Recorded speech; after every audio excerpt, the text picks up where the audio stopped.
Yo, what's up, guys? Trade recap for today. Loki, today was a really bad day.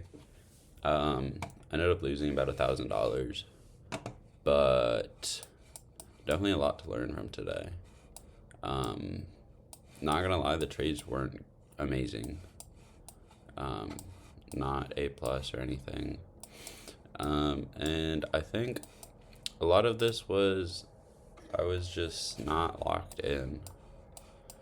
I was kind of like rushing to get back to my computer before the market opens, and I get back at like 9:29 or 9:28, and then I take a trade at 9:32. So low key terrible idea, and then I re-enter, which is like low key against my rules. Although like I don't have it like super set in stone, but like my goal was to not trade twice, so I'm probably gonna make that more concrete. But not terrible also. So yeah, let's get into it.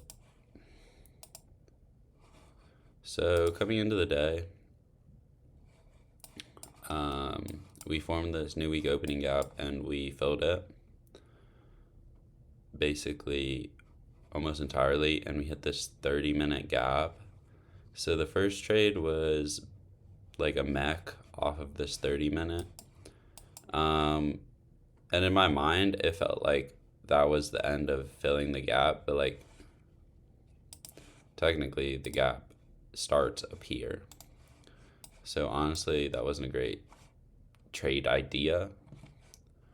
It honestly wasn't horrible. We just got reswept, so that sucks. And ES as well is not in any spot to deliver. I mean, we hit like I'm guessing this is an hourly gap. Yeah, but still, and also no reason to be bearish. Like, that was just a bad idea overall. Just really lowered my win probability. And then, so let's go low time frame.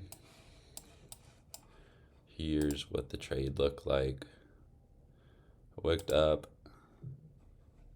good reaction down, entered in here, stop up here, and then break even was at the 30-minute gap. Just holding for 1-to-1, and stop got slammed. Honestly, I've been thinking about rejection blocks. I don't know how much merit there is to like putting your stop loss at the wick or CE. CE would have been stopped out too, it looks like. But then we end up, hitting the 30-minute gap, so that sucks.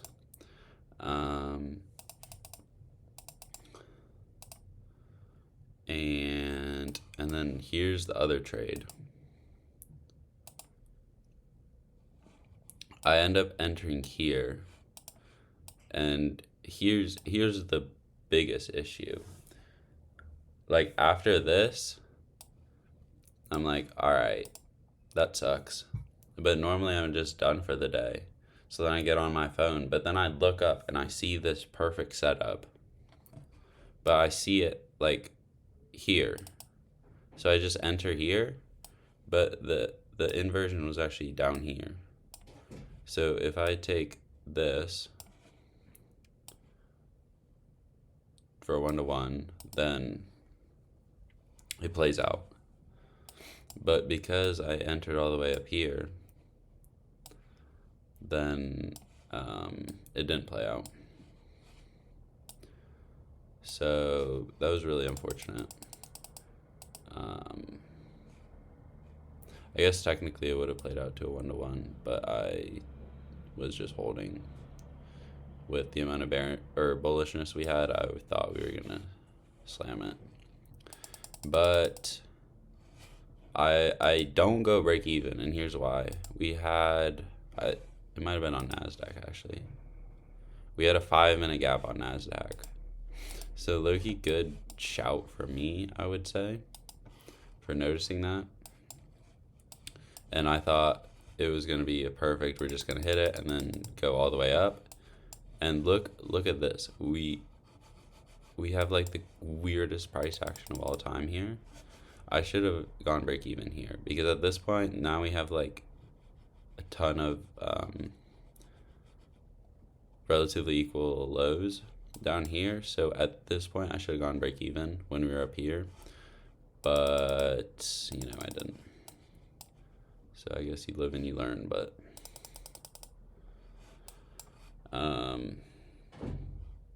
this was definitely the setup of the day. This was really nice. If I had taken it down here or taken it for a 1-to-1, would have been really nice, but you know, what are you gonna do about it? So I think I only have like $600 left in drawdown, because today I lost like half the drawdown. So low-key, I'm gonna buy a new Lucid, I think, and then use whatever's left on here to like take a second setup to like forward test. So that might be the play, just to get some forward testing and maybe build back this account, but it might be kind of tough based on where we're at. But yeah, that's about it for today. So I'm gonna wrap it up here, and I'll see you tomorrow. Peace.